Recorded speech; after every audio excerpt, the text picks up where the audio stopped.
everyone. Thank you for your patience. It's Michelle Malkin, and this is a very, very special edition of #Malkin Live. I'm going to tell you a little bit more about my guest in a second, but it's been, I think, a little bit more than a week since I've done a Malkin Live.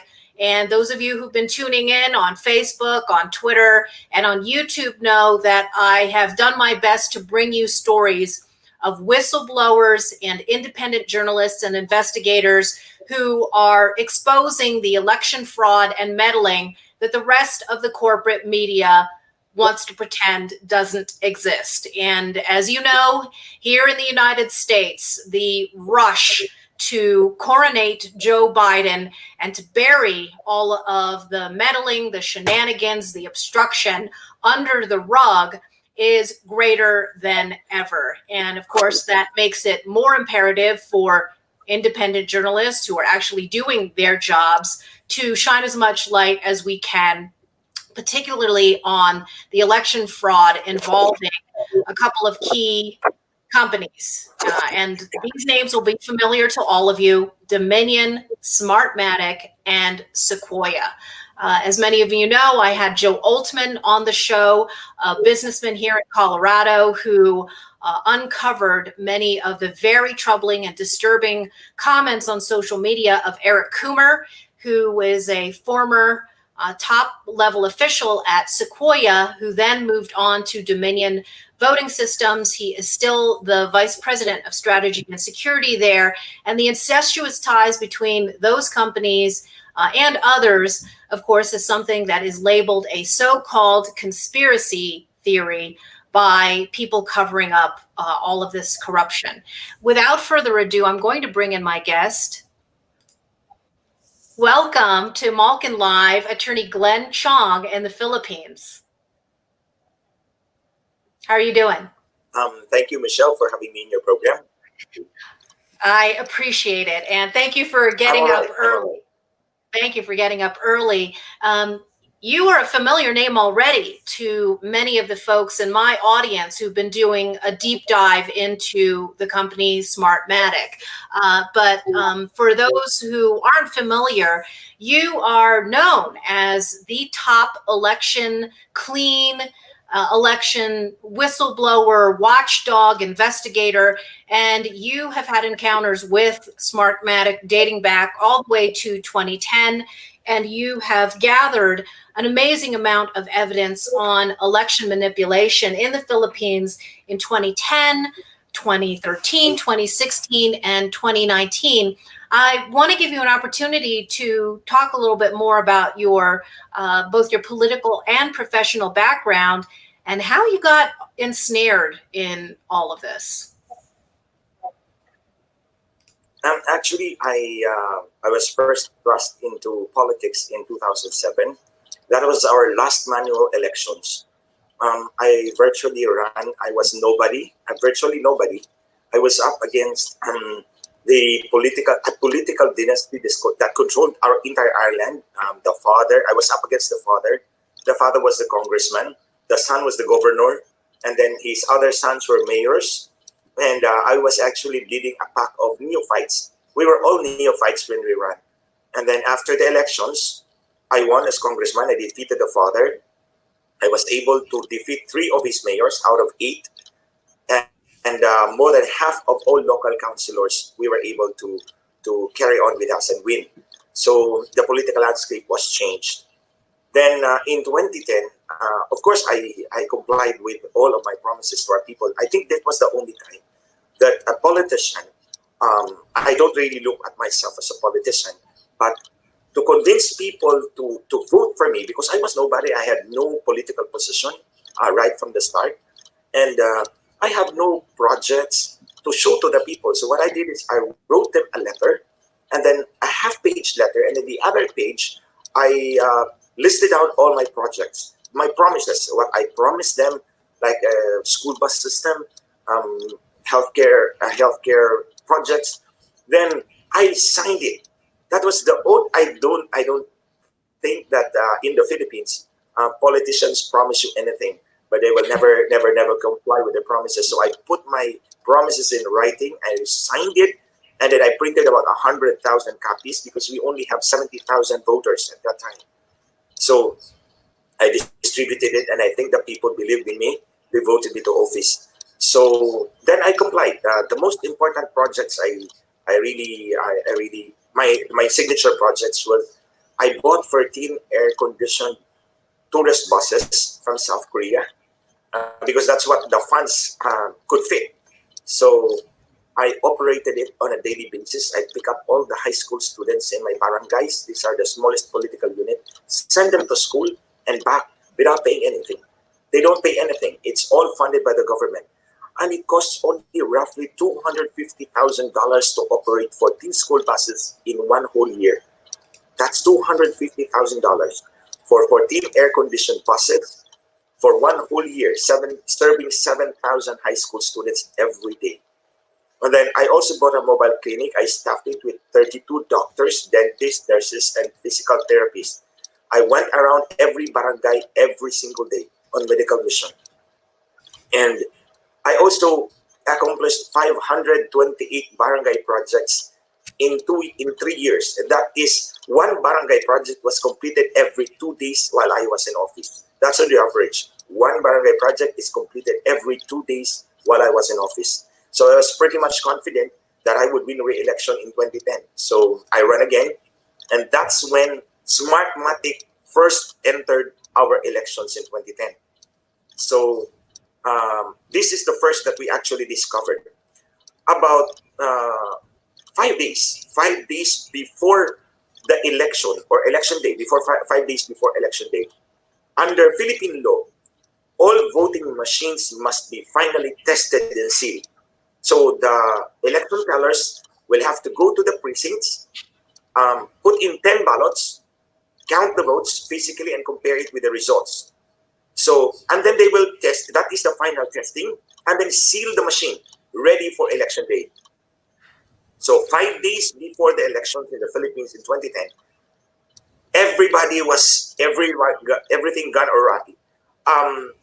The machines did not count the votes, did not read the votes correctly, did not count the votes correctly. So Smartmatic was forced to withdraw 76,347 compact flashcards. The compact flashcards is some sort of like the brain of the machine. So they have to remove it all across the Philippines in 3 days. I don't know if it is really true that they recalled everything, and then they reconfigured it and sent it back to all places in the Philippines for election day. So that was the first clue that something was wrong with the machines of Smartmatic. I repeat, 5 days before the elections, on final testing and sealing, the machines were found out not unable to read the votes correctly, unable to count the votes correctly. And Smartmatic said that's configuration errors. They always say it's errors, it's a glitch. And so they were forced to recall it, and we had election. Then, after the elections, you see, just like Trump, he was ahead on election day. He was ahead on election night. In the same way, my case and the case of vice presidential candidate, then Senator Ferdinand Marcos Jr. All the three of us have the same story. On the night of the election, we were ahead. I was also ahead by roughly about 3% of the votes cast. Then in the morning, at 5:56 in the morning, my lead dwindled and dwindled until I was overtaken. I was lost only by 361 votes. Just 361 votes. And you see the similarity in the US elections. We were still voting all throughout the night. All throughout the night. Supposedly, the voting in the Philippines ended at 7 o'clock. But there were 20 precincts, 20 polling precincts, that they purposely delayed. The teachers, the polling clerks would leave the place for hours and then come back. Enough for the voters to stretch enough for the voting process to stretch all throughout the night. The last ballot was cast in my precinct at 12 noon of the next day. You see, that precinct operated for 29 straight hours, all on election day at 7 o'clock, all throughout the night until the next day up to noon time. The last ballot was cast at 12:02 in the afternoon. That's when I lost by 361 votes. So the people The people became so angry, they rallied all around the island. That was the biggest rally I've ever seen in my life in our place. And then they forced the election officials to hand to them the election logs, the log of the voting machines. So they were able to get 148 out of 166 voting logs, the system logs of the machines. 148 out of 166. So they were able to get it. They were able to have it certified, and that's why we were able to get certified true copies of voting logs, and these are admissible in evidence in Philippine courts. So Hold you on, see, when we hold on, present evidence, these are not hearsay. Right, right. This is evidence that is admissible in court. Do you think it'd be a good time to bring up the PowerPoint presentation you have with some of the documentation?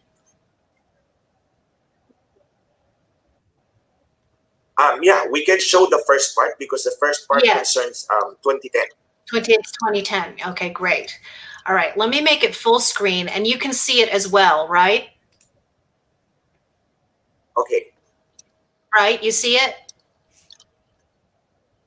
Yeah, I can see Okay. it, Michelle. Thank you. Okay. Can we move to the Yeah. next slide?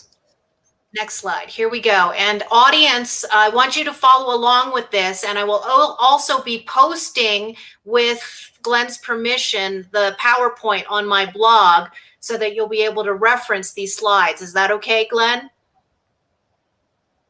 Yes, of course, Michelle. Please do. Okay. We Wonderful. should share this to the world. Yes. Yeah. Now, Yes. these are actually two sets of documents. These are actually two sets of documents that were superimposed over the other. You can actually view this in a PowerPoint presentation more interactively than this one. Now, I'll just explain this to you. The three squares on the left, on the top left, top right, and bottom left, these are parts of the audit log of the voting machine. So every machine has a log, a system log. We're able to get it.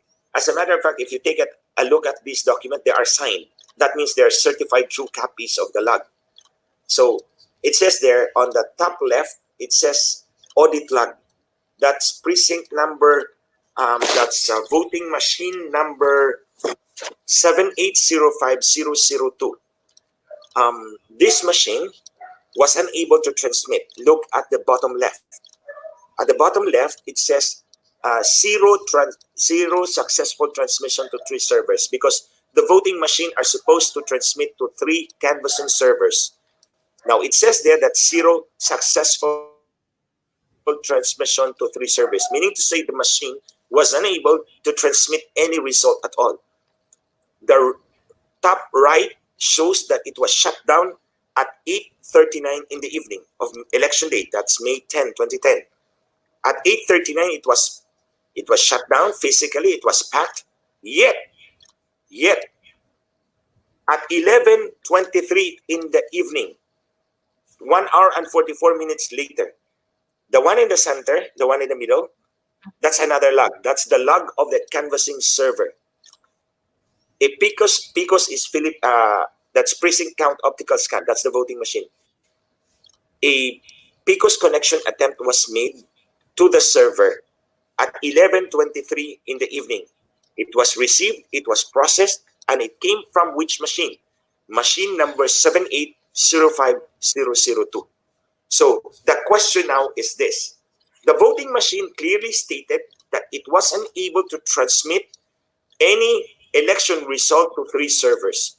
How come in this local canvassing server, there was an electronic transmission of results from that precinct, from that voting machine, that was received 1 hour and 44 minutes later? I asked Smartmatic, I asked our elections commission for an explanation. They first asked me, where did I get the evidence? I said, the evidence came from the machines. Take a look at the signatures of your election officials. And they were unable to answer that. Smartmatic and the Commission on Elections were unable to answer these evidence. So just to translate this for a non-technical audience, and you have an IT background, each one of these Smartmatic machines has some number of votes that were cast on it, correct?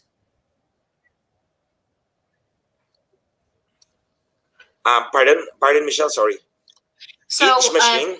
yeah, each machine is used for a number of people, X number of people to cast their ballots on that machine. And each machine stores a certain number of votes. So at some local precinct in the neighborhood, the barangay is what they call the larger jurisdiction. It's probably for my American audience, it's probably analogous to a county, right? County. So a county has X number of machines and Y number of people are voting on each machine. And there are the election, your election agency's server is supposed to access the number of votes that were cast per machine. Is that a simple way to put it? Is that accurate? Yeah. Okay. And so that's even correct. though this Every voting machine. Right. And so every voting machine has a definite number of voters. Got it. And so some server was trying to access the number of ballots on the cast on this machine, but it had been shut down. Yeah. The machine sent a result to the canvassing server at a time when it was already physically shut down. It was already packed in the precinct. And the machine already said, I was not able, in layman's terms, the machine said, I was unable to send any result. Then a result was received in the canvassing server 1 hour and 44 minutes later. The question is, who sent the result? Who sent the results? Exactly. All right. Shall we? And the answer to that is, do we know? The Commission on Elections in the Philippines and Smartmatic were unable to answer these questions. I have a lot of questions concerning this particular precinct. Why was an election result received by a canvassing server when the machine literally categorically stated it was unable to send any result? If it was unable to send any result, why was it that an election result was received purportedly for that precinct 1 hour and 44 minutes later? And mind you, this is not the only precinct. This is only an example. We monitored 5 of these precincts in Biliran, in my district, on election day. Right. Shall I go to the next slide? Okay. Now, this one, Michelle, this is an example of audit logs. The audit logs of the voting machines it's a long tape, and this example is actually one page is 3. One page consists of 3 voting machines. Now, what I'm showing to you is that in my district, we found out that 145 voting machines already had ballots cast several days before the elections. I mean, before the elections. They already scanned ballots. How did we know? In this particular example, if you can look at it in the PowerPoint presentation, the if entry says protective counter. The if entry says protective counter. It counts all the ballots that were scanned by the machine. Even before the testing and sealing, the final testing and sealing, which I mentioned earlier, there were already, in this example, there were already 29 ballots cast. On the day of testing and sealing, they added 10 ballots. That's fine. The day of the elections, when they opened it, the machine said, I already scanned 39 ballots. So if 10 were cast on final testing and sealing, and you had 39 on election day, therefore you already had 29 before testing and sealing. And that 29 ballots read by the machine is on the 8th entry of each of these precincts. There are 3 precincts here as an example. Each of them already have ballots scanned even before the 10 ballots of the final testing and sealing. So some of the ballots scanned were before the testing and sealing were 25, 24.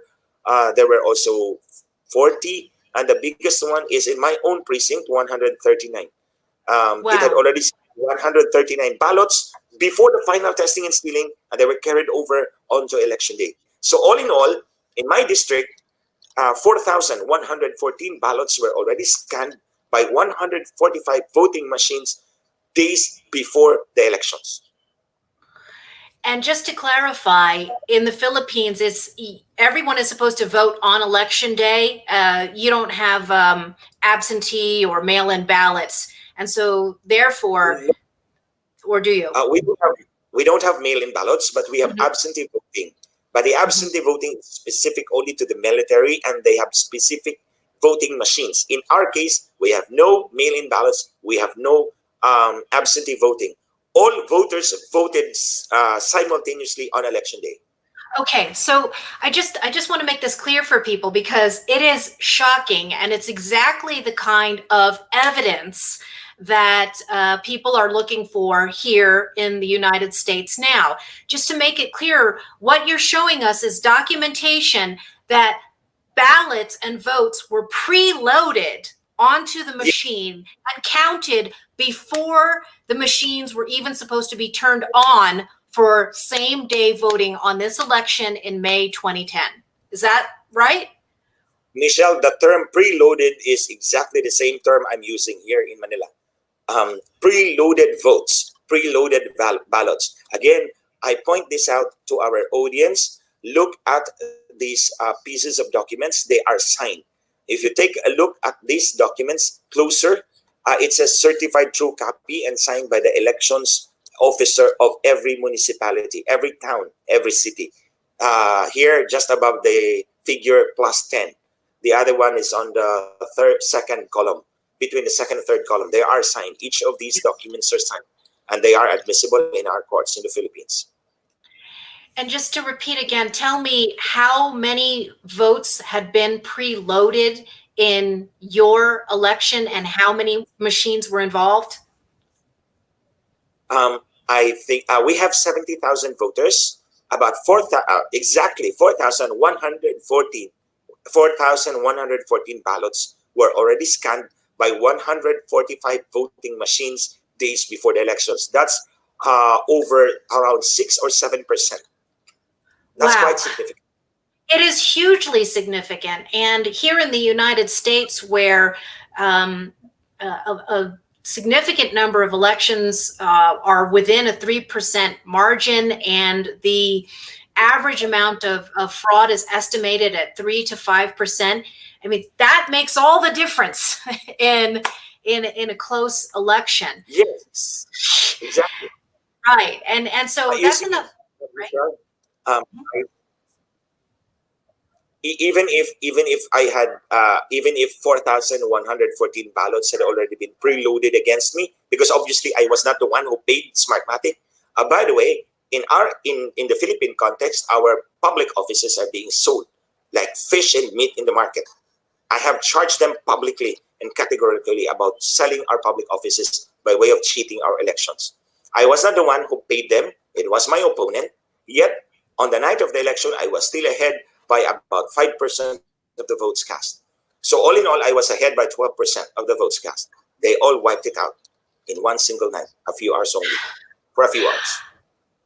This is astonishing. So, okay, let's go back. It's 2010. You realize that something very fishy has gone on in all of this. What happened? Like how soon were you able to obtain these audit logs and expose what was happening with Smartmatic? I was able to obtain these audit logs about a week after the elections. About a week after the elections, and then I was still congressman at the time because my term ended on June 30. The elections was May 10. So there was a hearing of the Committee on Electoral Reforms and Suffrage of the House of Representatives of the Philippines. So I attended that hearing armed with my evidence. And if you will look at the committee report, of the said committee, they said, and I quote, "Only my case listed the most comprehensive and clear evidence of vote manipulation. Only my district was able to prove with clear evidence, comprehensive evidence of vote manipulation by Smartmatic." And that's why during that hearing, the chairman of that committee in the House of Representatives was former Congressman Teddy Boy Locsin. He is now our Secretary of Foreign Affairs. So he was congressman at the time, and then he was actually, there was one point when he actually threw expletives at Smartmatic. He was so incensed, he was so mad. He told them that before the elections, you came to this committee. That's what he said. Before the elections, you came to this committee. You assured us that if there were vote manipulation, we would be able to uncover it. And I remember it was Hyder Garcia who was answering for Smartmatic, because at the time, Hyder Garcia was a key official of Smartmatic, a top-ranking official of Smartmatic in Manila. So he was answering, and that's when he was literally saying we cannot discover everything. And so that's when Congressman Locsin threw his top and threw expletives at them. He was actually cursing them because of what happened. And I actually that's the story about Hyder Garcia. Yes, and I want to make clear for people why Hyder Garcia is important to people in America. But I actually have that video queued up. I'm going to play it right now. If this sequence can be delayed to 10 in the evening, what the heck?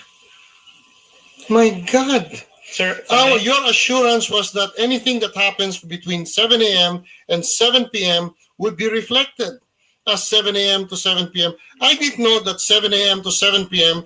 could be moved to 10 in the evening. You realize what a fool you have made, sir, of the legislators who passed this law? I understand, sir. With all due respect, it's an unforeseen situation. It's one Unforeseen? Yes, sir. That was the principal guarantee that this would be an honest election. That we would know digitally what would happen during election day and during the election hours. And you do, sir, if I may. No, don't forget that. You had us standing here guaranteeing to the public and the world that even if fraud is committed, we would be able to trace it. We never said that fraud could not be committed. But you said we could trace it. And now you tell me that at 10 in the evening you could do it and we would never know. Wow. I wish we could have some fiery politicians here in the United States who would call out some of these people. Yeah, I was there in that hearing. I was there. And by the way, Michelle, guys, let me put that in the right context. The question that Congressman, the chairman was asking about is the fact that there were election results that were dated not on election day. The election day was May 10, 2010. In my precinct, in my district, I have 3. One was dated January 3, 2010. The other was dated April 29 and May 1. So I had 3 examples of different timestamps, different from election day. And that was the context of the questions of the chairman. And then Smartmatic could not answer, and that's why he blew his top, the chairman. Yes, and so now that we saw that, I want to play some of you deconstructing all of these documents and directly confronting Smartmatic and officials from, I guess it's your federal election agency. Is that the best way to describe COMELEC? Commission it's on our national elections. But Michelle, that election concerns 2016. Can we just move first to 2013 so we would have a proper progression of the election evidence? Yes, that makes sense. So yes. Let me go back aside from that one in 2010. Yeah. Okay. This one. Which page? Aside from these documents, Okay, this one's 2013. We'll come back to that later. Just this one quickly. In the 2010 elections, police officers raided a house. That house was the house of a Smartmatic technician. And in the house were 65 voting machines. The day after the elections, we should put this in this context. The day after the election, police swooped down on a house just near me in Rizal province. That's the province right next to Metro Manila. They found 65 voting machines in his house. And then I was able to talk to some of the witnesses. One of the witnesses was former Senator Jambi Madrigal. And another one was another senatorial candidate. When they went to the house, the machines were still hot. Meaning to say they were being used right up to that very moment. So the big question now is, why were 65 machines found in the house of a Smartmatic technician the day after the elections and they were still smoking hot? My take is that these were the machines that were transmitting fake election results. That's why we go back to the first evidence. There was an electronic transmission received by the local canvassing system in my district where the machine already said, the voting machine already said, recorded, documented that it was unable to send any result. It was packed. It was brought to the municipal hall, and then 1 hour and 44 minutes later, an electronic transmission was received.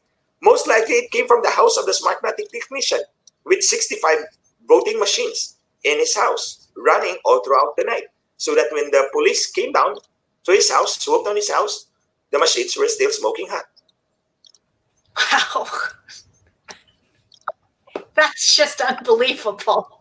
And Literally. you know what Smartmatic, the explanation of Smartmatic, they said that the polling clerks in the precincts give it to the Smartmatic technician because the municipal clerk would not receive them. That's what they said. Supposedly, the voting machines will have to be turned over. Sir, Tony Webb, I was actually literally saying they were hot. They were hot. Yeah. That's the smoking gun.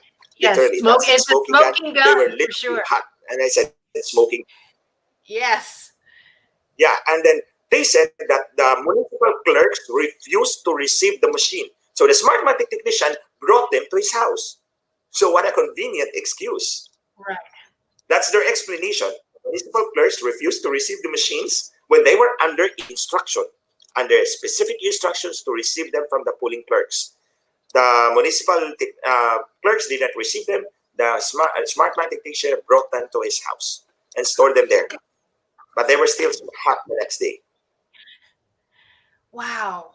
Wow. Okay, so that's 2013. What happened with that particular election where those ballots 2010. were? That's 2010. I'm sorry. So those machines were in a different province, Rizal province, you said? Or Rizal City? Yes. The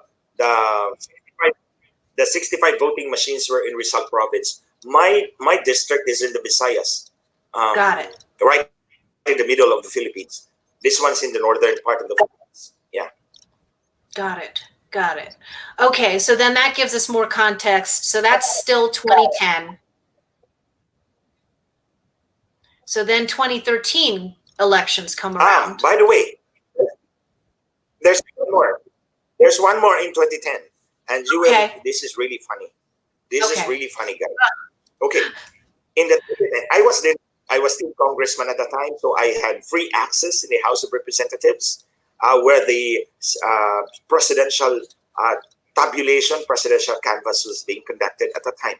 So there were 3 servers. I have said there were 3 servers. Right from the start, I said there were 3 servers to which you will transmit results.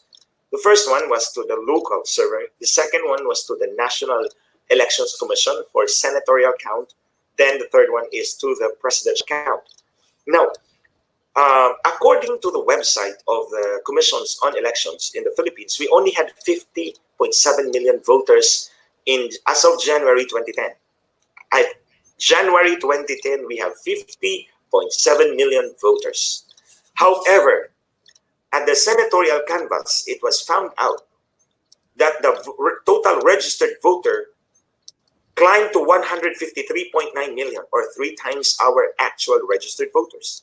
That's in the server of senatorial canvas. You see, senatorial canvas, our 50.7 million registered voters climbed 3 times to 153.9 million voters. And this is worse.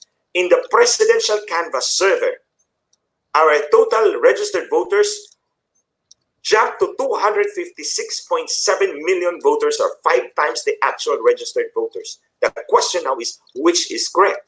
50.7 million, 153.9 million, or 256.7 million registered voters? That's the system of Smartmatic. It's multiple choice. And these are documented, right? And this is all documented. Well, this is going to sound very familiar, because many independent data analysts are finding exactly the same thing in the battleground states that are still being contested by President Trump, where he had been up the night before, and then all of a sudden that lead vanished the next morning as bulk amounts of ballots came in the middle of the night. And in many of these key swing districts, they're finding an unusual increase in the number of registered voters versus the number of people who are actually in the districts. We also have kind of stuff in the Philippines where the votes actually exceed the total registered voters. Yes, right, exactly. So this sounds like it's a template or a modus operandi for Smartmatic. Yeah. Yeah. So I'm done with 2010 elections. We can go to the 2013 elections. Sure. Okay. I think this is the next slide. Yeah. That's the 2013 elections. Okay. So as you can see, guys, the one with blue and green color, is a reconstructed physical ballot, because our elections use physical ballots, and we use scanners, the low-tech scanners, to be able to read and count the votes. Scan, read, and count the votes. So the blue one, the ballot with blue and green lines are actually reconstructed physical ballots. I cannot show you the true physical ballot, because that would be an election offense. The Commission on Elections will charge me for an election offense. I could go to prison. So we took this image from the website of the Commission on Elections. So it's also from them, from the website. And then we were able to obtain this copy, the scanned copy of this particular ballot. That's the black and white. Now, take note that there is a line that traverses on the third column. There are 4 columns. On the third column, there's a line that traverses from the top to the bottom. Now, in this particular example, the voter voted only for 3 candidates for senator. I think if you will go through the PowerPoint presentation, you will be able to see this quite clearly. The shades, the ovals of 3 senatorial candidates were shaded, signifying that the voter voted for them. And then there was also one party list. In the Philippines, we choose one party list out of these many candidates, the one below the green line. These are party list groups. You choose only one. Now, because of that line, we call it digital line. Why digital line? Because in the physical ballot, you don't see the line. You can see here from this example, there is no line in the physical ballot, reconstructed physical ballot, but in the exact ballot image, corresponding ballot image, you have a line that traverses over the third column. Now, because the line traversed over the ovals of the candidates, the Smartmatic voting cheating machines added 7 more candidates for senator. That's the voter voted for 3 candidates. The machine added 7, so therefore it counted 10. Now take a look at the bottom. The bottom is the appreciation part. There's small lines there. That's the names of the candidates that the machine recognized to have been voted for. So instead of 3, it counted 10 because the machine added 7 because of that line. Yeah, if you can read, well, of course, Michelle will post this and look at it in a PowerPoint presentation. Yeah, and then the party list vote, because it also traversed all the ovals on the third column, it voted more than 1, and therefore the machine automatically nullified what is otherwise a valid vote. So the result is you have 10 senatorial candidates, of which only 3 were voted for by the candidate, by the voter. By the voter, And right. the voter voted for one valid vote in party list for the party list group, and then the machine nullified it. The result would be sort of automated vote padding and vote shading all at the same time. Now, let me show you an example. This one I printed it. Can you? I'm here. Yes. Here, this one. I'll show this ballot. Okay. This is the example. I printed it. It's literally like this. This is basically our ballot. It's very long. This one's. If you can see this, that's where the voter voted. Yes, that's one. This one, that one, and then this one, and then the other one is here. That one. There are 3 shades. Now take a look at this example. That's the line. You see, if you can see, it's there. There are 3 shades. If you can see clearly. Wait. Okay. Yeah, there are 3 shades, right? Can you see that, Michelle? I can you sort see of the make it shades? out. Yes, I see them. There's one, there's the other, On the there's 3. there's 1 on the second column and there's 2 on the third column, because there Yes. are 4 columns here. And this is the ballot image. There's the line that traversed. So the result is now there. The machine counted 10. Here it is. Here. Yeah. You should only have 3, because the voter voted only for 3, but the machine added 7 more. 7. That's why you have 10 names, and at the bottom here in the party list, it's supposed to be 1 valid vote. It's nullified because it also voted all the rest here. This one. It also voted all the rest of the line ovals. So, guys, this is not.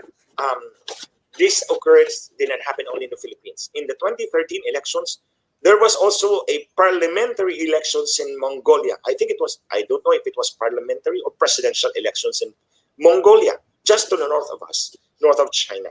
Now, this line also appeared in the Mongolian elections. And the common denominator is that the Philippines and Mongolia in 2013 were both using Dominion software. Dominion software, it's both Dominion, because at the time, Smartmatic was using Dominion software in 2010 and 2013. And in 2013, Dominion software was also used in Mongolia. And we have exactly the same digital line that appeared.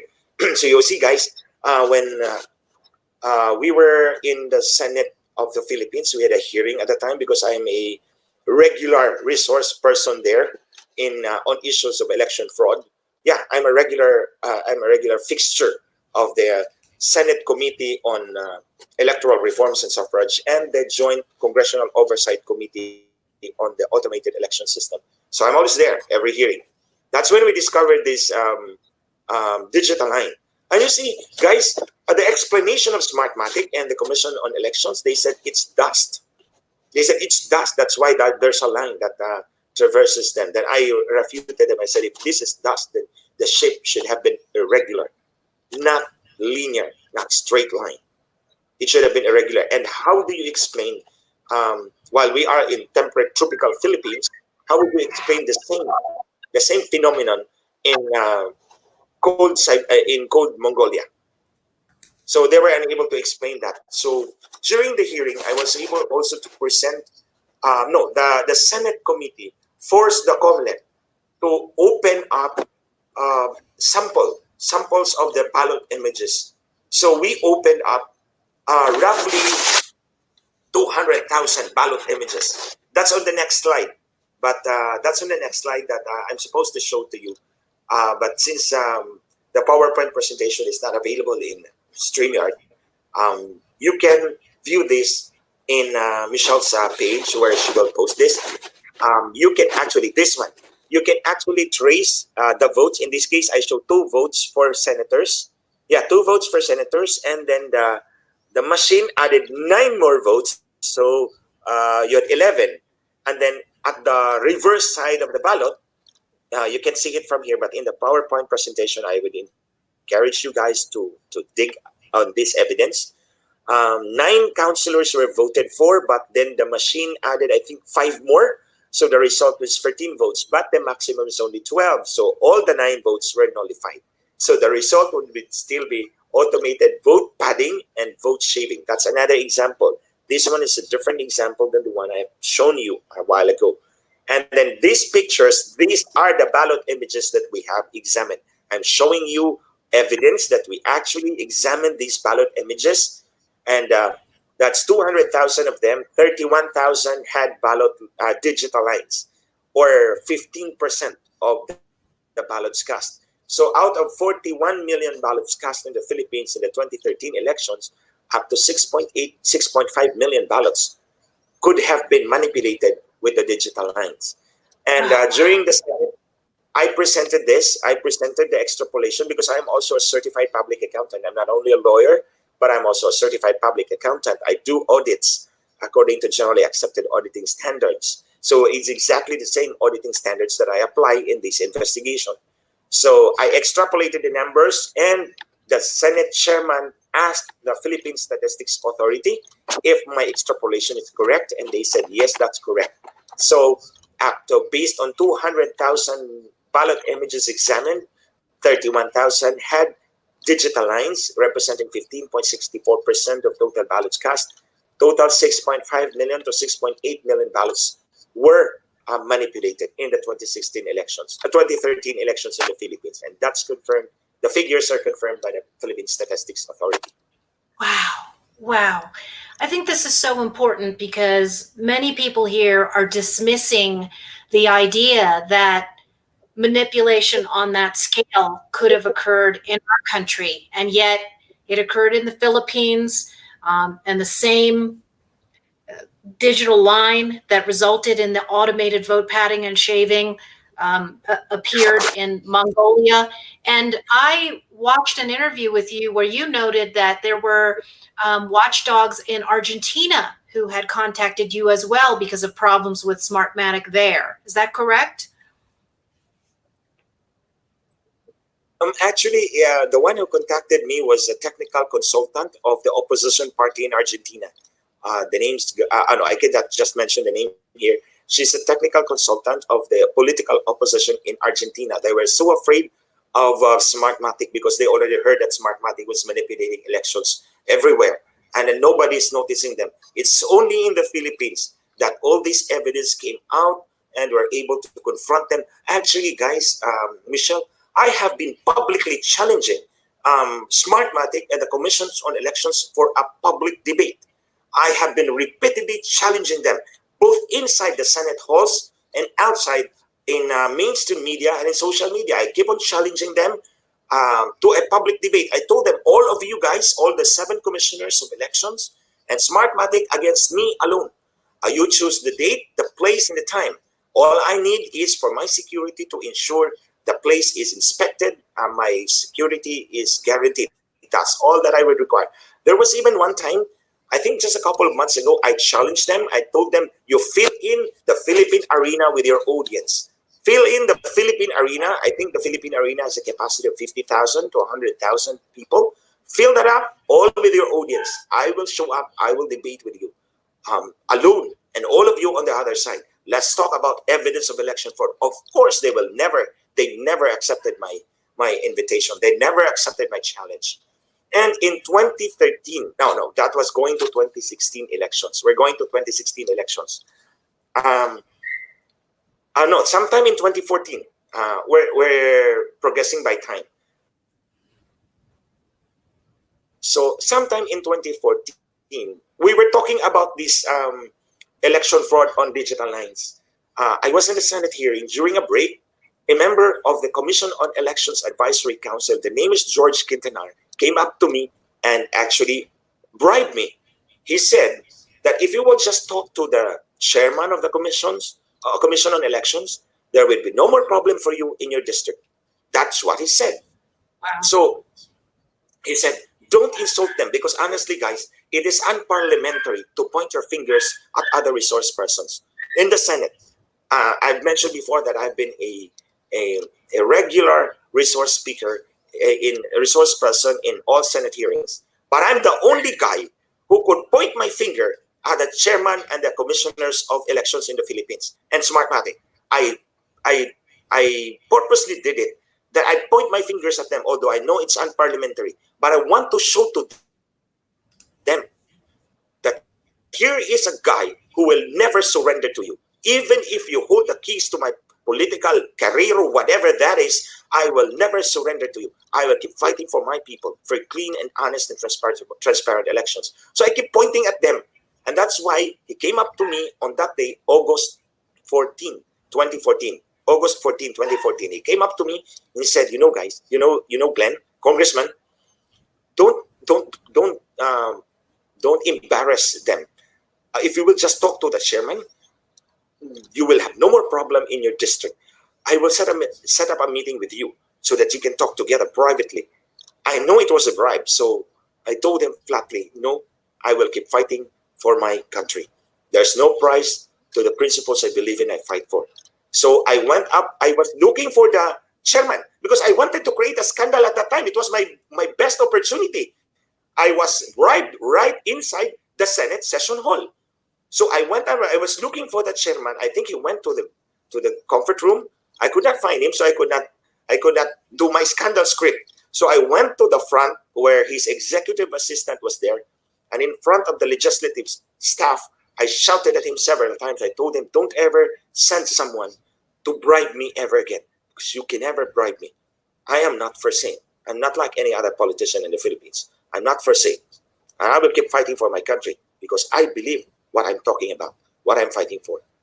So that's when around 2016 elections, I was asked by a bishop in Palawan to give a talk about election fraud. So I went to Palawan. They gave me my ticket and accommodation. Then I asked the bishop, why me? And then he said, because we already know that 200 million pesos, roughly, how much is that? $4 million was already paid for the position of governor, city mayor, city congressman, and 10 councilors. City mayor, city congressman, and then governor and 10 councilors, 13-0. So they said 13-0. 13 for one political party, 0 for the other political party. The price was 200 million pesos, about $4 million. So that's what they heard, that payment was already made. So when I returned to Manila on that night, I remember it was Valentine's Day, February 14, 2016. I posted on my Facebook the price list. The senatorial positions were up for sale for 100 million pesos. Mayors, 10 to 20 million pesos, depending on their internal revenue allotment. That's their allotment from the national government, because that's where they will get kickbacks to recoup their payments. And then I put in there the terms and conditions of sale. 50% down payment, 50% upon proclamation. It's a winner. What are the guarantees? What are not covered by these guarantees? And what are the discounts available? So if you have been if you have bought from Smartmatic before, then you will be entitled to discounts. If you pay wholesale like that one, you have a wholesale discount card. So 200 million for 13 positions. So I posted it under my name. I waited for them to charge me. They never charged me. And up to this moment, I'm still waiting for them to charge me because I'm going to face them. That's so inspiring. I wish we had more politicians like you. And you're not a politician. You're an anti-politician. You're anti-establishment. And in many ways, that's what President Trump represented to so many people here, to the 72 to 74 to 75 million people who voted for him. And of course, he's under a tremendous fire and pressure. And so are all of the lawyers and whistleblowers who are putting their lives at risk to blow the lid off of this cabal of Dominion, Smartmatic, and Sequoia. So it's very significant that you talked about the Dominion link as well, because one of the talking points, one of the corporate responses that is regurgitated by the media here that doesn't want to cover it, is that it is a wild conspiracy theory to claim and assert that Dominion, Sequoia, and Smartmatic are incestuously linked. Can you talk about the relationship between and among those companies and why you think it's important? Yeah, with respect to Dominion voting systems and Smartmatic, that's established in the Philippines at least. That's established. They were using Smartmatic was producing the machines, the firmware, the hardware from its contract manufacturer in Taiwan. That's Jaltec. Jaltec is the name of their contract manufacturer in Taiwan for the firmware. That's the hardware. And the software was provided by Dominion Voting Systems, both the 2010 and the 2013 elections, so far as I know. Now, and that is also common knowledge in the Philippines. So this is not actually conspiracy theory. I've shown you evidence, at least in the Philippine context. I've shown you hard evidence, and that this Smartmatic and the commissions on elections in the Philippines, the Commission on Elections, they have been unable to answer me. They have been unable to answer me. Now, I should add this one. Okay, later. Now, you said that with respect, however, to Sequoia voting systems, I know that for a fact that Smartmatic, based on news reports, that Smartmatic invested in Sequoia voting systems sometime in 2004 to 2007. They invested in Sequoia voting systems.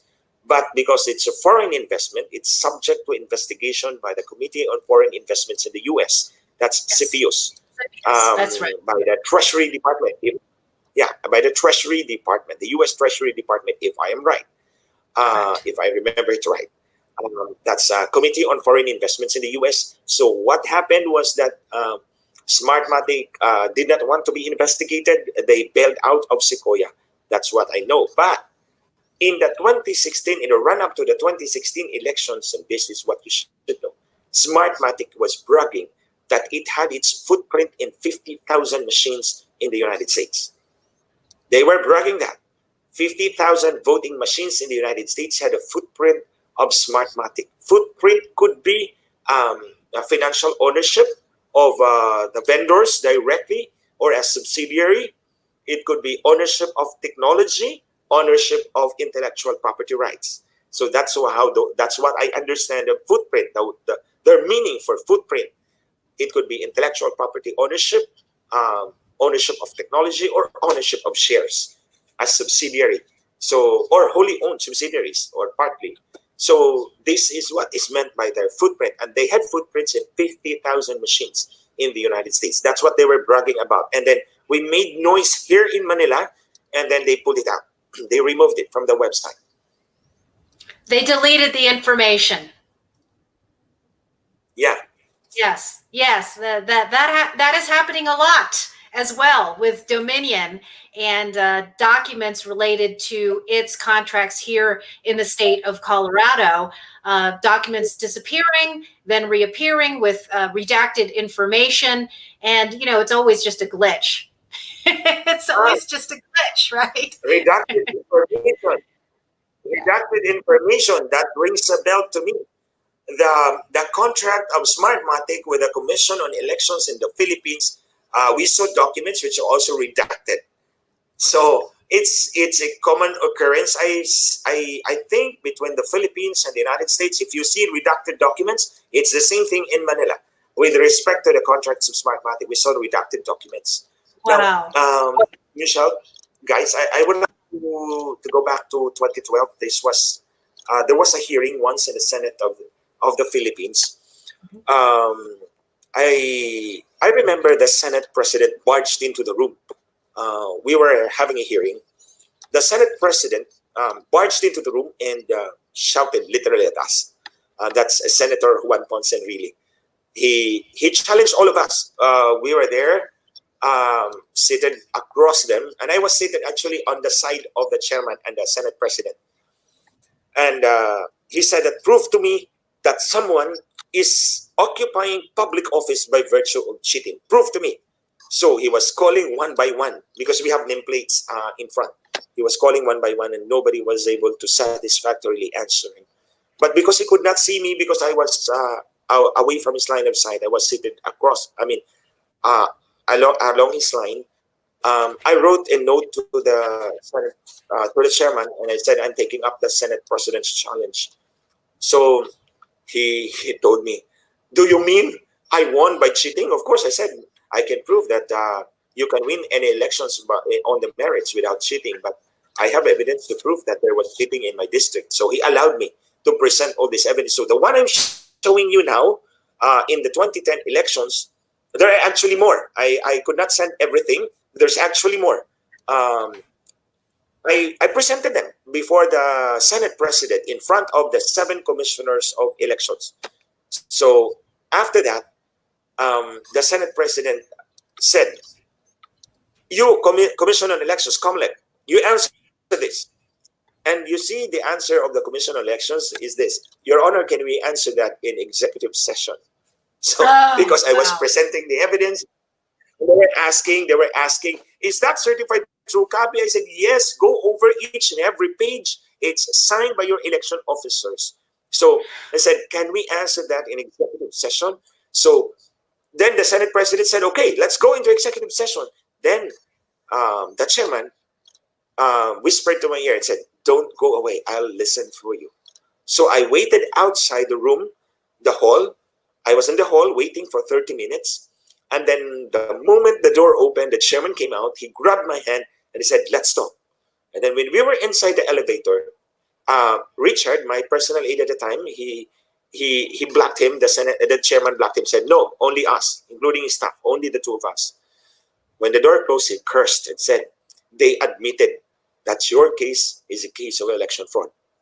Wow. The Commission on Elections in the Philippines admitted before that hearing of the Senate President of the Philippines that the only way, this is the term he used, the only way to explain your case in your district is fraud, manipulation.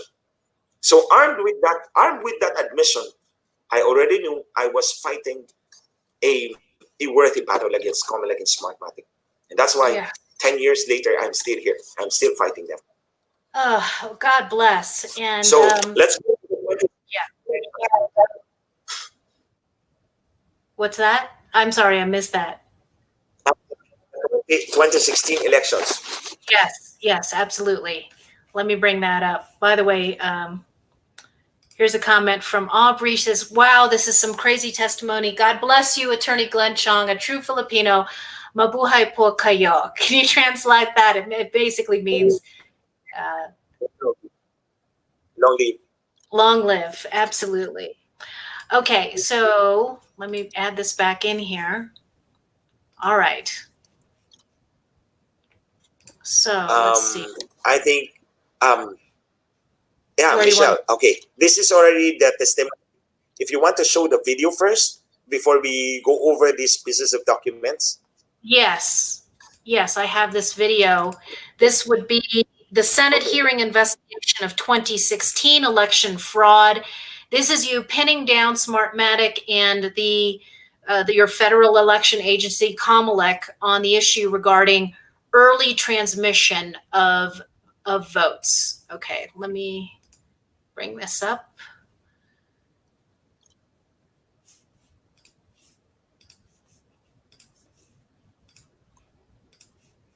Here we go. Now, for my American audience, there'll be some Tagalog here, but a lot of the hearing was conducted in English, so you will be able to understand this. And I'm going to let it run for a little bit, several minutes here, okay? And feel free, Glenn, to interrupt anywhere you want to make a comment, okay? Let's just make a comment. This slides, sir, is actually a comparison between the excerpts from the DNS log file as shown by the privileged speech of Senator Soto as compared to excerpts of the log file that was also provided by the Commission on Elections to the Senate Electoral Tribunal, which was obtained by subpoena. So if you will go over that, they actually match. It's a perfect match. The Commission on Elections does not have to go through line by line. Just look at certain sections of it. That one, for example, the white one, next slide please, that's a perfect match. The Comelec can go over there and see word for word, line for line, and see if it is not a match. The black one is yung galing kay Senator Soto, Senate President Soto. The white one is from the SET as of INAG, submitted by the Commission on Elections. It's a match. So ibig pong sabihin, totoo po yung sinabi ni Senator Soto. Next slide please. That is also a match on another part of the same DNS logs shown by Senator Soto and excerpts from the Comelec provided DNS log file. Next slide, please. That one is from Senate President Soto. Next slide. That one is from the Commission on Elections. They can check it for themselves. Letter by letter, word for word, number by number, they match. Next slide, please. That is also from Senator Soto. Next slide, please. That is also from Comelec, the first three and the last three.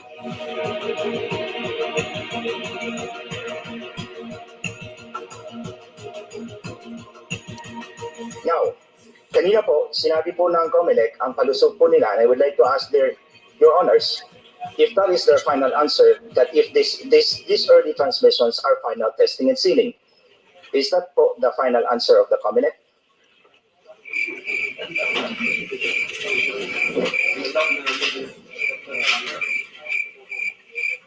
The final answer?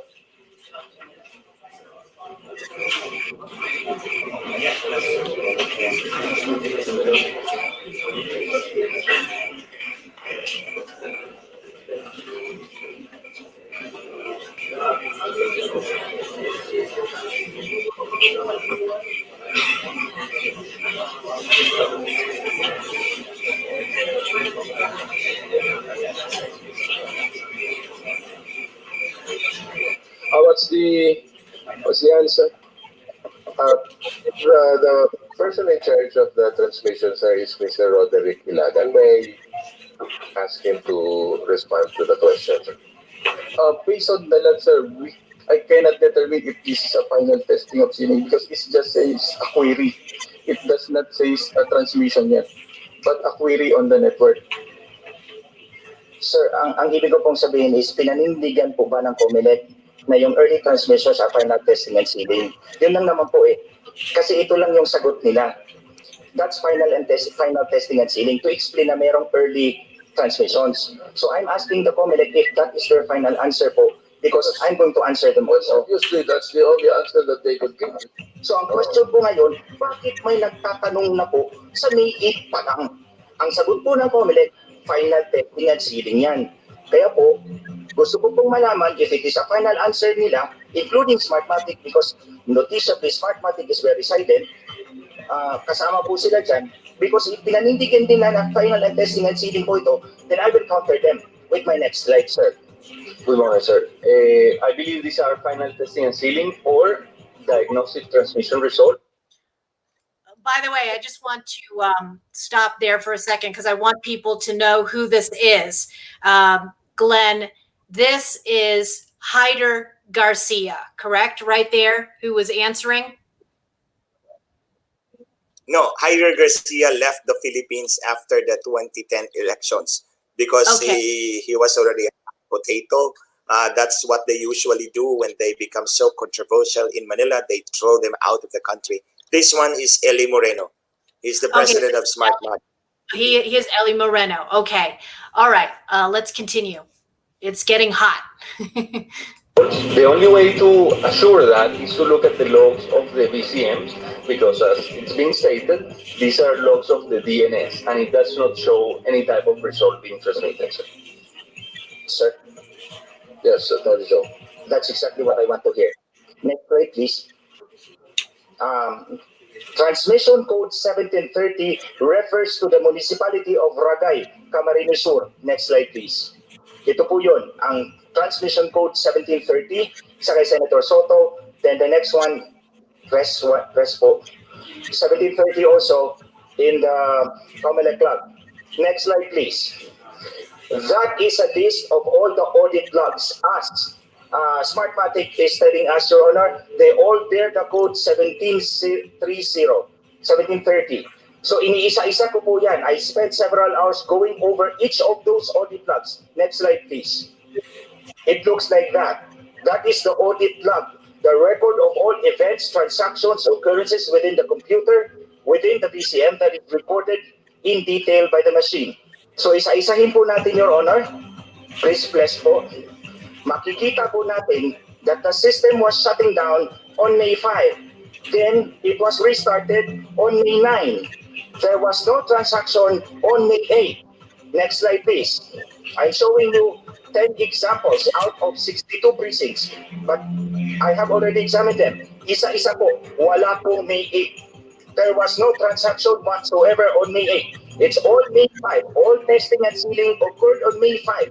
And then the next time that the machine was switched on, it was already May 9. Wala pong May 9, wala pong May 8 yan. Therefore, that's why I was asking if this is a final answer of the comment against Smartmatic. And Smartmatic already said that dyan makikita sa audit log, and the audit log shows walang transmission. Walang buhay na makina in Ragay, Camarines Sur on May 8. Ano nangyari dito? Smartmatic and Covenant, ano nangyari? Ano nangyari means what happened.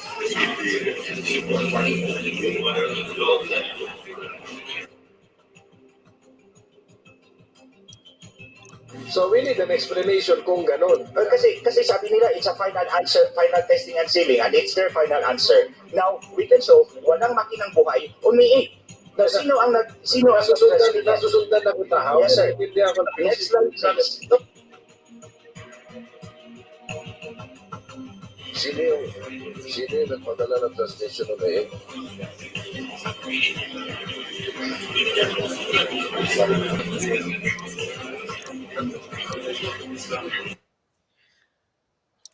Wow. And the question still has not been answered 4 years later. Is that correct? Yes, Michelle, actually, the issue here on that hearing was I was able to get hold of a copy of the DNS server and the log. It's always the log. If you're going to audit the system, look at the logs. So look at the logs. We were able to show that 1 day before the elections, 459 polling precincts were already attempting to transmit the results. They were already making queries where they're going to send the results. 459 polling precincts 1 day before the elections, and these were all documented in the DNS log. And the election was May 9. The transmissions, I will show it later there in the presentation, May 8. So May 9 was the election day. May 8, they were already transmitting all throughout the day and the night and the morning the next day, 1 o'clock of election day, 1 o'clock in the morning of election day, they were still transmitting.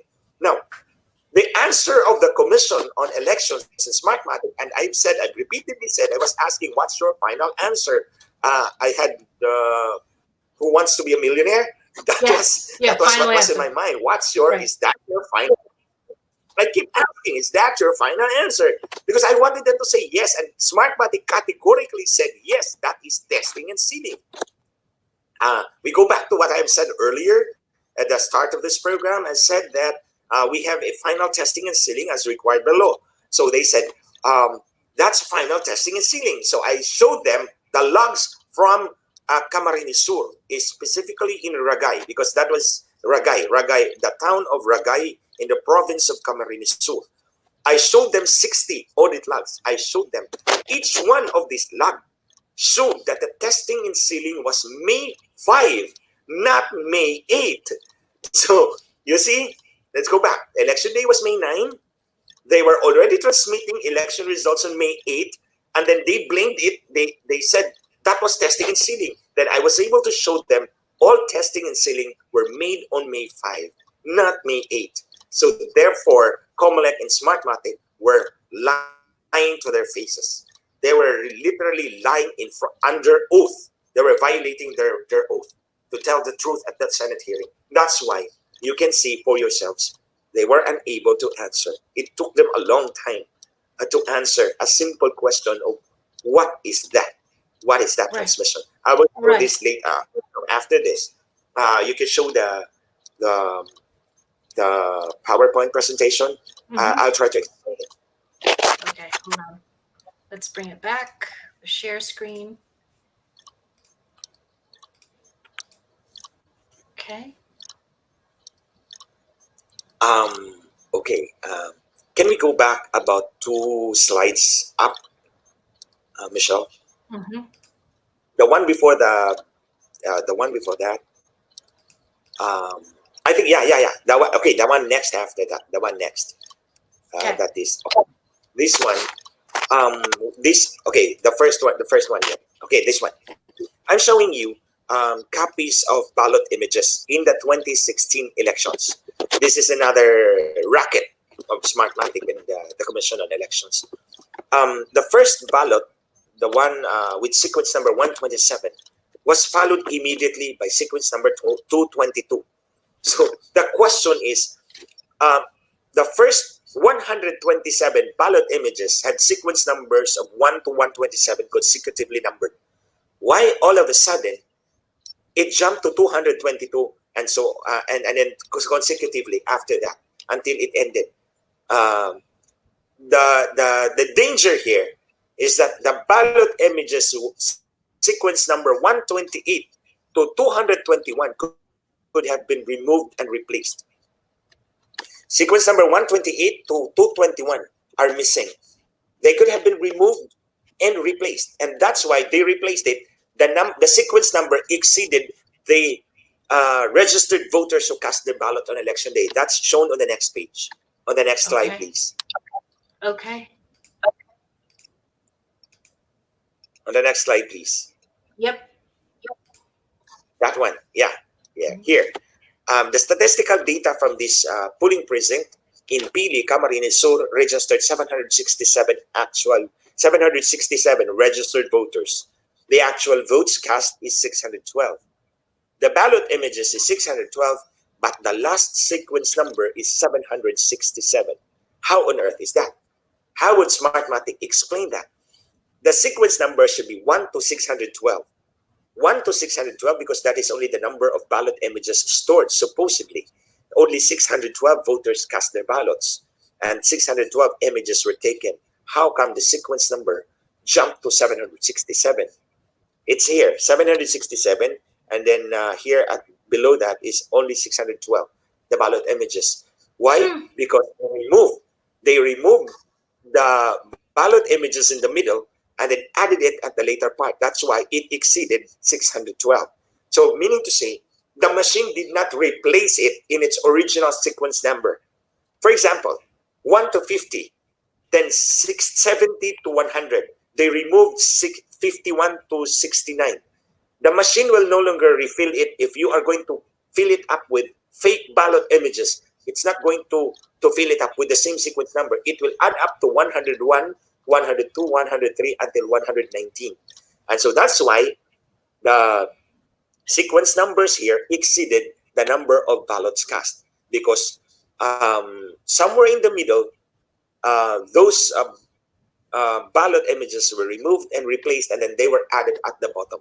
So that's why it exceeded that number, the number of ballots cast. I have a question. I have a question, Glenn. Yes. So has there been an audit to determine the total number of fake ballots that were populated in this manner? Is it possible? We have a random manual audit.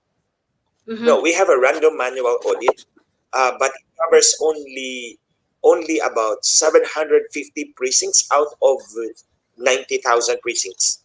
So Okay. just a sample, and then we also have this is what's funny with this Comelec and Smartmatic. The law says that the determination of the samples for random manual audit should be determined at noon of election day.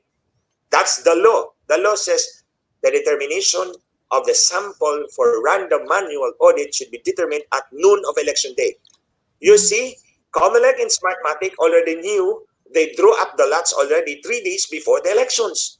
So they already know which ones are to be audited. Sampled. So of course they can skirt away from those precincts because they are in advance. Which ones will be audited? So when the audit comes, of course it's clean because they skirted away from those precincts because they already determined them 3 days before the elections. When the law says it must be determined only on the day of the election at noontime.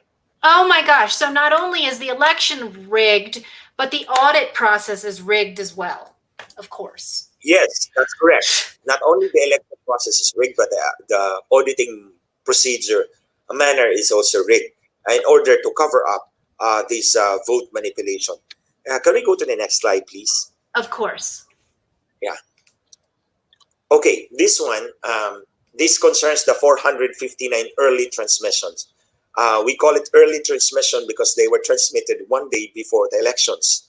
Now, I don't know if you can see this correctly, if you can see this clearly. The arrows, the red arrows are standing in the way. Now, the upper part, or the upper part of this columnar data is this is from the transparency or media server. That's the transparency or media server. It's the server which is accessed by the media for election results. It shows here, if I read it correctly, the last transmission code there is 9315. That's the last transmission code, transmission code. The last legitimate or officially recorded transmission code is 9315. However, there were transmissions from transmission code 9701 and 9702. The question is, where did this come from? Where did these come from? This 9701 and 9702, and the evidence below that are excerpts of the DNS log.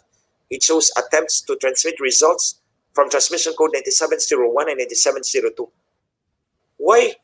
Why is there 9701 and 9702 when the last officially recorded transmission code legitimate is 9315? 9315. This is already 97. So can you go to the next slide, please? Before we do, I just want to make clear, because just to make clear for elementary audience.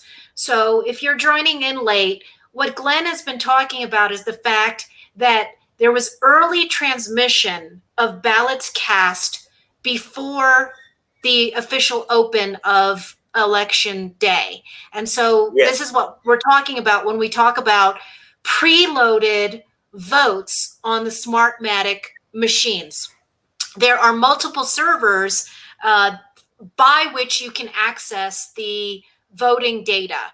And one is the transparency or media server. The analog here in the United States would be every member of the public and journalists trying to access the websites of your local county or your state, your Secretary of State, where they were immediately uploading the ballots cast. And for us on election night, we were all, constantly hitting the refresh button.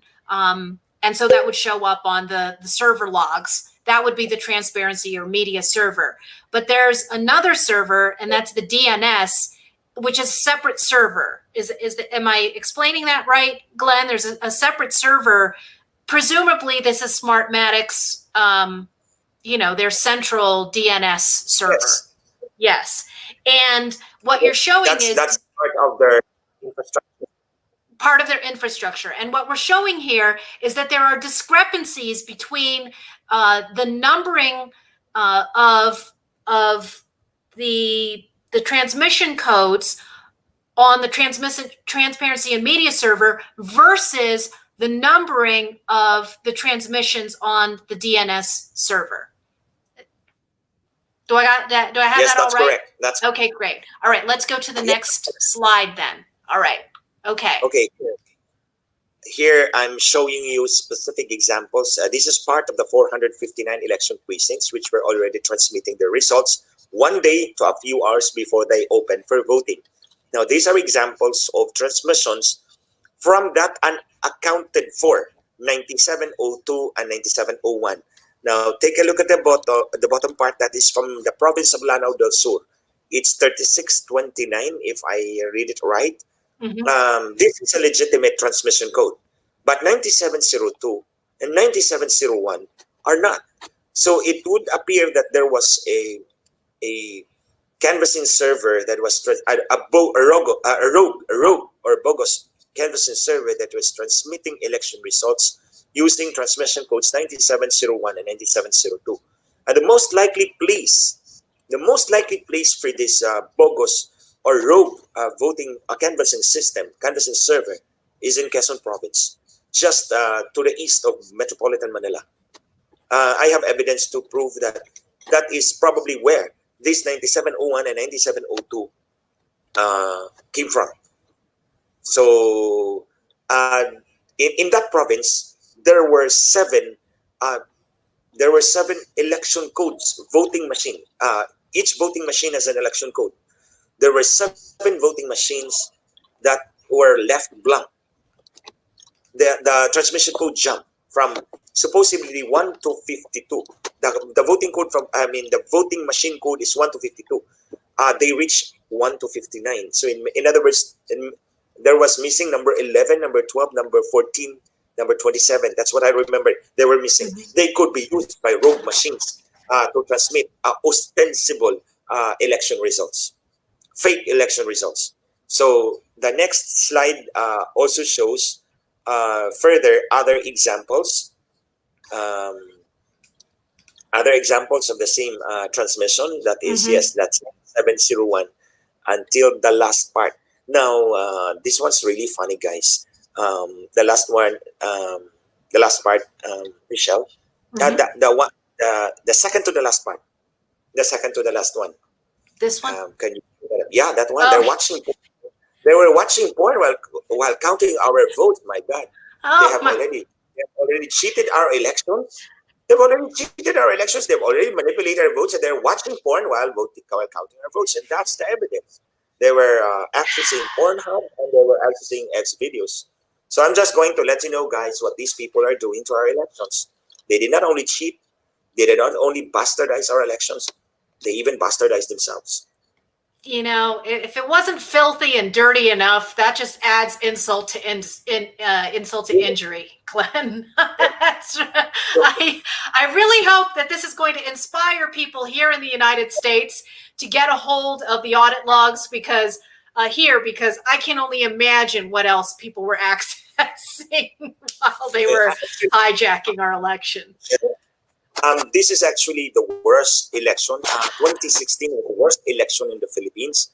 You see, what happened, aside from the 459 precincts that were already transmitting results one day before the elections, aside from the jumping, missing sequence numbers, we also discovered that the voting machines were the canvassing servers, the local canvassing servers, at least in the province of Camarines Sur, were already receiving results even before the machines transmitted the results. We have documented proof. I signed the report. I submitted it to the House of Representatives Electoral Tribunal in an election protest. We documented there that these particular machines versus this canvassing server, local canvassing server. The local canvassing server received their transmission election results minutes or hours before the machine actually transmitted the results. And we also have evidence of that in my district in Biliran back in 2010. So you see, even before the results were transmitted, the canvassing servers already received them before that, from a few minutes to several hours before the election results were actually transmitted by the machines. So this has been going on for 10 years. I want people to understand that. This has been going on with Smartmatic for the last 10 years. You've been fighting this battle. Yeah, but what's really so blatant with Smartmatic, you see, from 2010, 2013, and then 2016 elections, they became so blatant. On the night of the canvassing of votes, tabulation of votes, this is what I said already. I've said that my case in my district in Biliran, Philippines, is exactly the same case as in the case of President Trump. He was ahead on the night of the election, and then his lead was wiped out all throughout the day, the next day. That's the same thing with me. I was overtaken at 5:56 in the morning the following day, the day following the elections. In the case of Senator Ferdinand Marcos Jr., he was ahead on the night of the elections. He was ahead by 943,045 votes. That was his lead, 943,045 votes. Then all of a sudden, a Smartmatic official by the name of Marlon Garcia, that remember that name because he might become also an elections county administrator in the U.S. like Hyder Garcia. Right. So you have to watch out for this guy, Marlon Garcia. Marlon Garcia, the same Garcia surname. So he tweaked that the media server was tweaked right in the middle of the canvassing in the tabulation of votes. Now, the tweaking of the transparency media server was made between 7 and 8 in the evening. That was the peak. That was the peak of Senator Marcos Jr. at 943,045 votes. Within a few hours, by 3 o'clock in the morning, 3:26, if I remember it right, 3:26 in the morning, all the 943,045 votes lead of Senator Ferdinand Marcos Jr. was wiped out. And eventually, the presumptive winner, I call her presumptive winner, that's a presumptive vice president, eventually is proclaimed. Now, the vice president of the Philippines, by the way, guys, charged me before the Supreme Court of the Philippines. She asked that I be investigated because of that expose, the one that one in the Senate hearing. I was talking about Ragay Camarines Sur. It's from her bailiwick. It's from her place. She's from Camarines Sur. So she filed an urgent motion before the Supreme Court, Presidential Electoral Tribunal, charging that I should be asking that I be investigated because of that expose, and that the Supreme Court of the Philippines issue a gag order against me. So she filed a 50-page motion. Guys, I'm not bragging, but I answered her with a 250-page comment. I answered her with the Vice President of the Philippines with a 250-page comment. I included all the evidence. The one I'm showing you now, guys, I included it in my comment. I just couldn't get it. It's in my chest right next here. And there's a lot of things up here, so I have to take them all out before I can get back. To that document. I really kept it because that was my only copy. It's very precious to me. So I found a 250-page comment. It's actually a book already. I put all the evidence there, and mind you guys, the Supreme Court of the Philippines never issued a gag order against me, never investigated me. I should put that on record. The Supreme Court of the Philippines never investigated me. They never called me after I filed my comment because they sent me a communication requiring me to file comment. So after the comment, they did not investigate anymore. They did not issue a gag order against me because obviously the presumptive vice president of the Philippines wants to shut my mouth up. But I'm not going to shut my mouth up. I'm going to proclaim to the world that this is what is happening in Smartmatic and Dominion election systems. Absolutely. We have about 20 minutes left. And one of the things that we're seeing here in the United States is that many of the lawyers and whistleblowers have been threatened. Many of the local election officials who've had to vote on certifying the election have been threatened. Their families have been threatened, and lives are at stake here. And you have your own harrowing story of what you've endured, and many of your relatives and close colleagues have endured because of the work that you've done. Can you give our viewers on Facebook and YouTube and Twitter some information about what's going on and what's still going on even this week?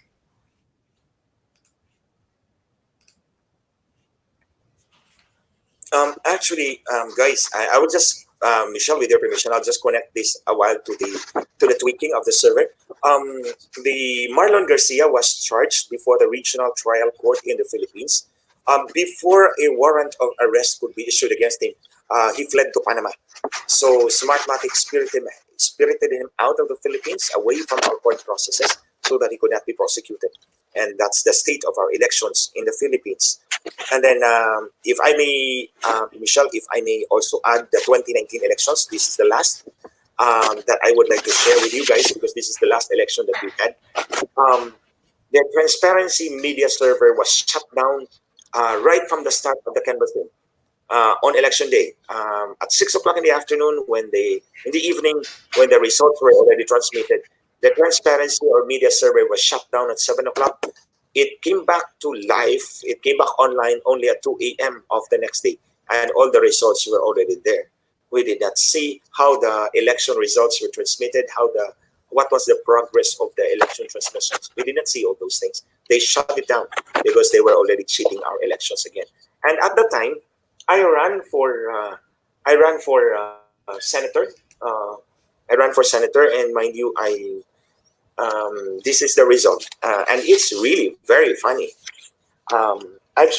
Michelle, can we show the last slide? This is actually the result of the last election.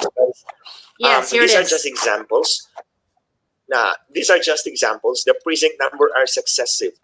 I think I listed precinct number 88. I got 33 votes. In precinct number 89, I got 33 votes. In precinct number 90, I got 33 votes. So we have discovered, in the same case in North Sagaray, Bulacan, that would be precinct number 27, 28, and 29. I got 33, 33, and 33 votes. So all in all, we discovered 38 cities and provinces with the same consecutive polling precinct in numbers, the same 3 counts. I have the same number of votes. And the worst is in Camarines Sur Presentacion. Whatever is the number of the precinct, that is the number of my votes. Look at It that. matched the. Oh my gosh, that is so bizarre. Yeah, Red guys. flags, smoking guns. Yeah, polling precinct number 11, I got 11 votes. In polling precinct number 12, I got 12 votes. In number 13, I got 13 votes. Now, tell me if this is statistically probable. We have more data on this one. I will provide more of this when Michelle requires me to submit more. Yes, Now, yes, absolutely. To the question, going back to what Michelle was pointing out earlier, you see, guys, I've already told you about my story. They have tried to corrupt me. They have tried to bribe me, but I refused. They have tried. There was one time, I remember, he's now a judge, but before he works with the Commission on Elections, we had a heart-to-heart talk, and he was telling me, are you not afraid of exposing all these things? You also became congressman. You may have skeletons in the closet. I told him frankly, if I have skeletons in the closet, they would have shown it out to the public by now. I did not steal any single peso from the public coffers. I served my people well. That's why I'm so brave enough to fight them. I'm so brave enough to expose all these things. So after that, when I testified, the one that was shown by Michelle a while ago on the Senate, that was 4 months before this event happened. I filed my 250-page comment to the motion of the Vice President of the Philippines about 2 months before it happened. And 13 days after I filed my certificate of candidacy for Senator of the Philippines, it happened. My personal aide who had served me since day one of my political foray into in public, of my foray in public office, he was already there with me. His name is Richard Red Santillan. He served as my personal aide and security for more than almost 12 years. On December 9, 2018, it's almost 2 years now, he was abducted from my car, and he was tortured, and then he was murdered. And the perpetrators are 20 active members of the Philippine National Police. I repeat that one. The perpetrators of the torture and murder of my personal aide, Richard Santillan, are 20 active members of the Philippine National Police. I found the public attorney's office conducted a forensic examination on his cadaver, we found 92 wounds of different kinds all over his body. 92 wounds, including severe blow to the back of the head. And I don't know, guys, if you can. I have a picture here, if you will allow me. If you Yes. will allow me to show it to you, Michelle, if you will allow me to show it to you, I really want the people to see what they did to Richard.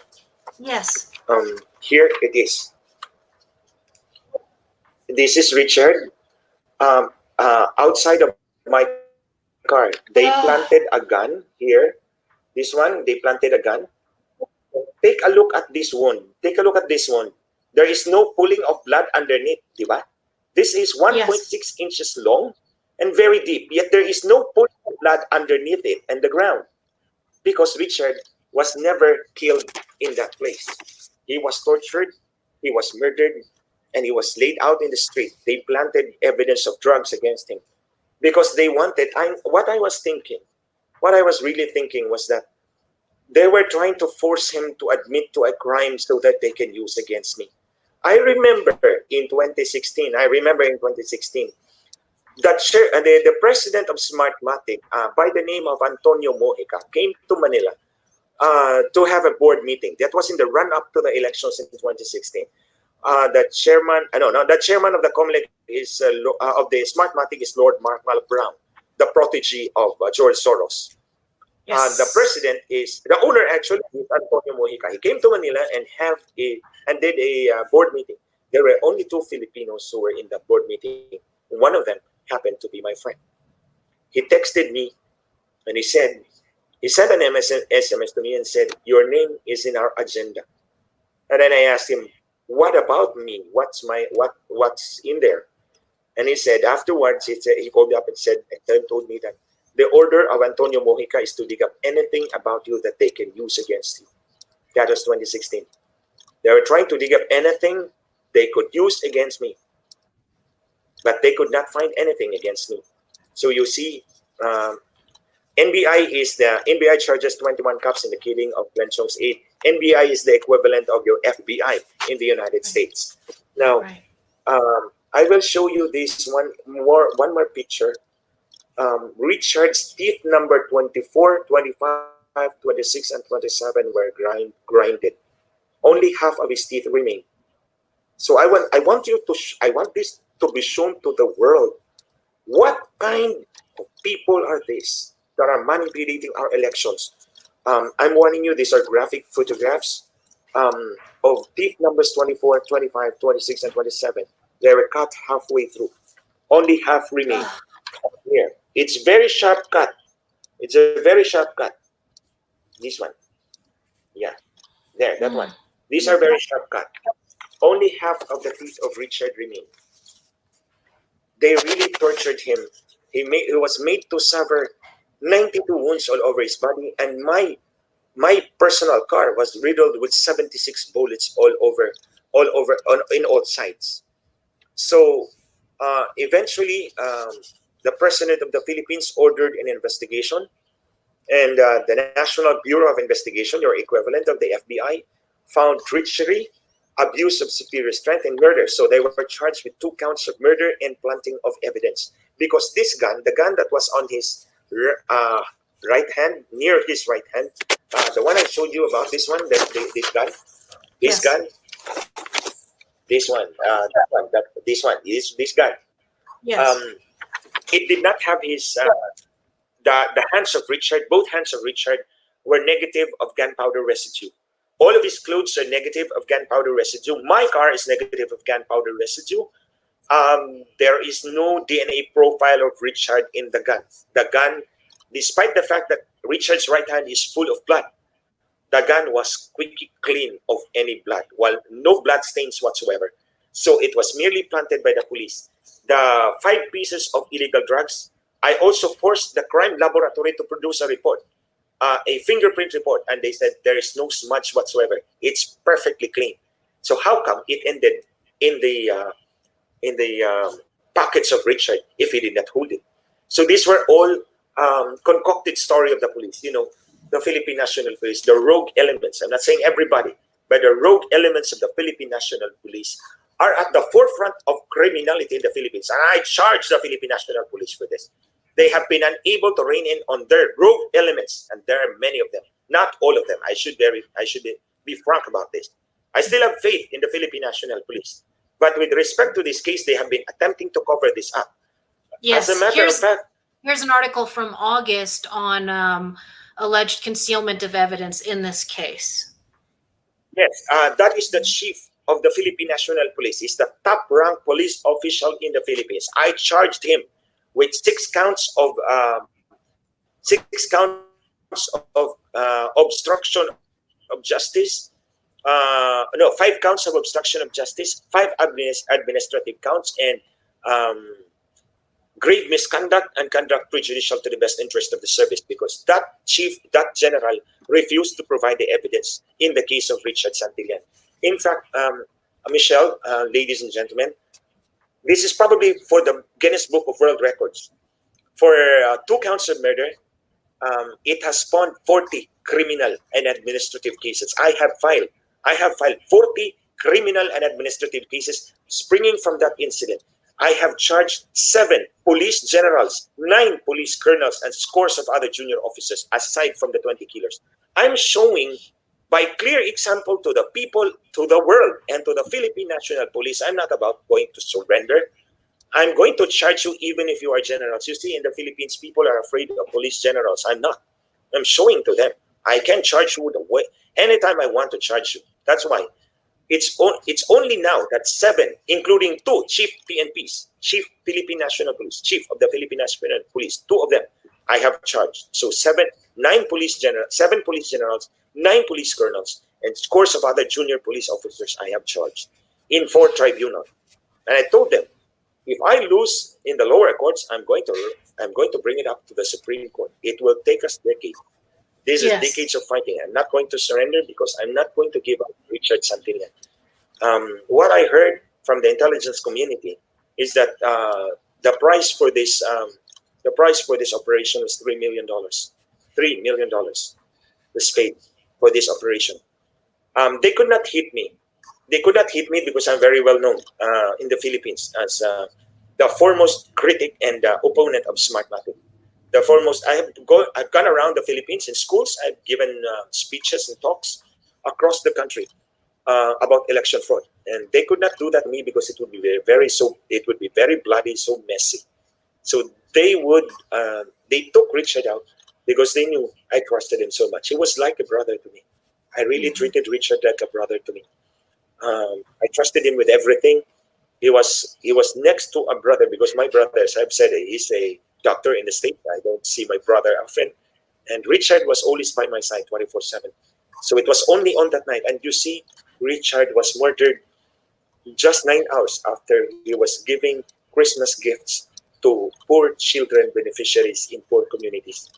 That was his personal advocacy. Every Christmas, he would go around poor communities and then ask the Christmas wishes of poor children.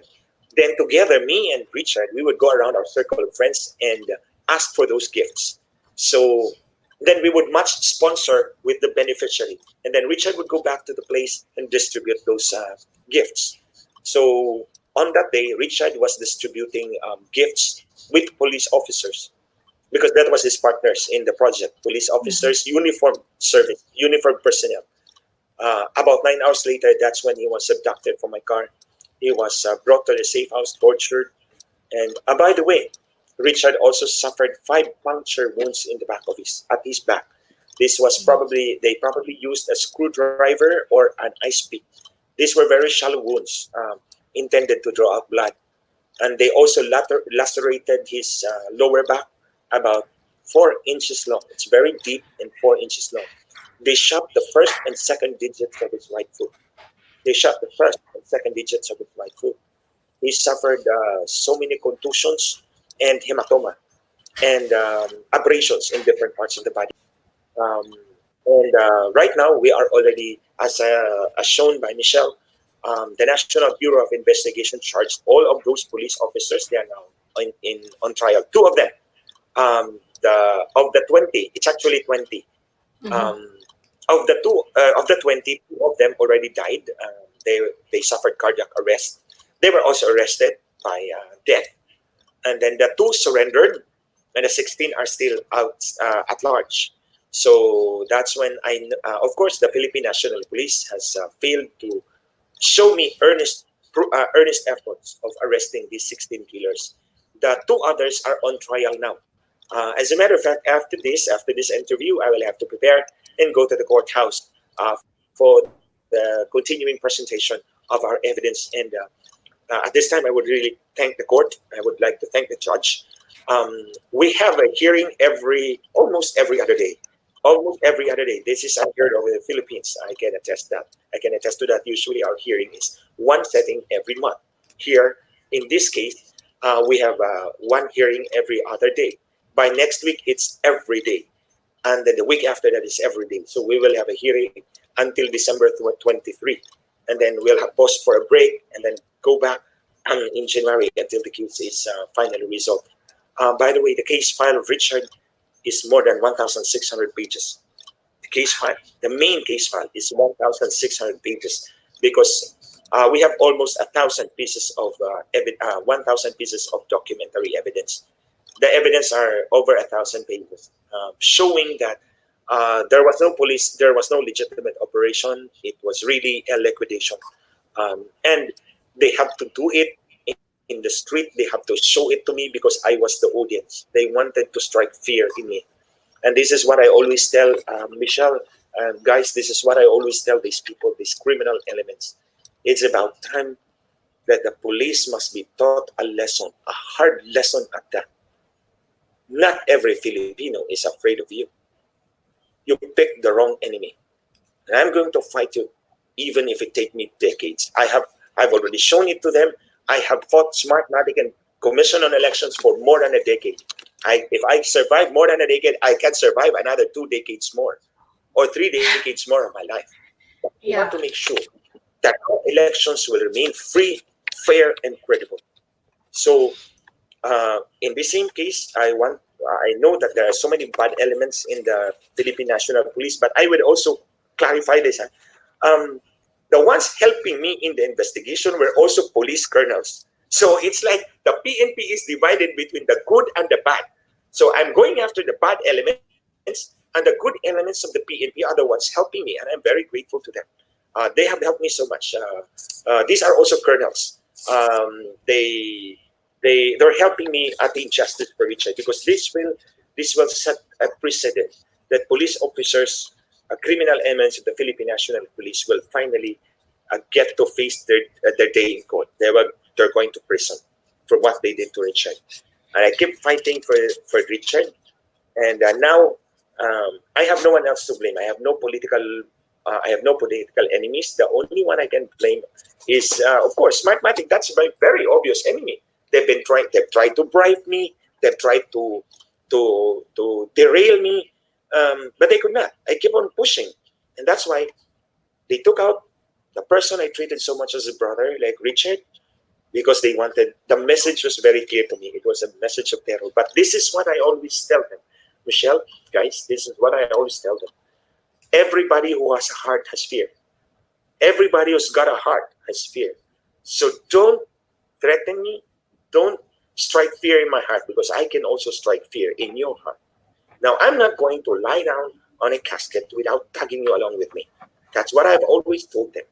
I'm not going to lie down on a coffin, on a casket without you with me in that same casket. That's a message I'm sending to these scumbags, to these criminals. Well, I know this has been so eye-opening and astonishing for many people here in the United States. We need to hear your story, and we need people like you here fighting Smartmatic and the forces of corruption as forcefully and vigilantly as you have. The fact that you continue to blow the whistle on all of this election manipulation and hijacking, even as you're waging this battle for accountability and justice for your friend Richard. It's just really extraordinary. I hope that Trump officials here, campaign officials and lawyers are able to get in touch with you because your deconstruction of how, it's the how of the fraud that is really the linchpin here, I think is important to unraveling what happened here. And, you know, when I've talked about this, Glenn, as you know, my parents are from the Philippines, and they made a life for themselves in the United States and raised us here in what we thought was a constitutional republic. But the echoes and the parallels between essentially a banana republic version of election fraud is now happening here. I mean, it's been imported all over the world, and there are many powerful forces that are going to try and stifle your voice, continue to stifle your voice, and anyone who tells your story. I don't know how long this video is going to last on Facebook or YouTube or Twitter, but we've had thousands of people hang with us for, what has it been, 90 minutes now. And hopefully they'll be able to share and disseminate all of the valuable information that you've given us. So I'm going to give you the last word, but salamat po. Thank you so much for everything that you're doing. And am I right when I say maingat ka, maingat, take care of yourself? That's correct. That's correct. Yes. Take care All of right. yourself. No, I would like to address this to Facebook, Twitter, and other social media giants. Do not stifle our right to tell the truth. I have shown you evidence. This is not conspiracy theory. That's clear-cut evidence. If you have any question, you come to me. You can contact me anytime. I'll be free to demonstrate it to you, to show it to you. And again, I challenge Smartmatic and the Commission on Elections. Come out from your hideout. Face me. I'll give you all the audience you want. Face me. Let's talk about election fraud so that we can settle this issue once and for all. I am ready to face you anytime, anywhere. And to the rest of the world, you know, we live in democratic politics. We are citizens of democratic politics, and they're our republican system. All the powers of government emanates from the people, from us. We have the government can rule over us only for as long as it has the consent of the governed. And that choice must be free, unimpeded, unadulterated, unmolested. We must be free to express our choice, who the leaders we want to serve us, because it is our future, our country that is at stake. Remember this, the power to change our destiny lies in our own hands. If we choose rightly, we will reap collectively the benefits of a good choice, good government, good public service. But if we choose wrongly, we all suffer the same collective fate. But we are given another chance every 3 years or 4 years in your case.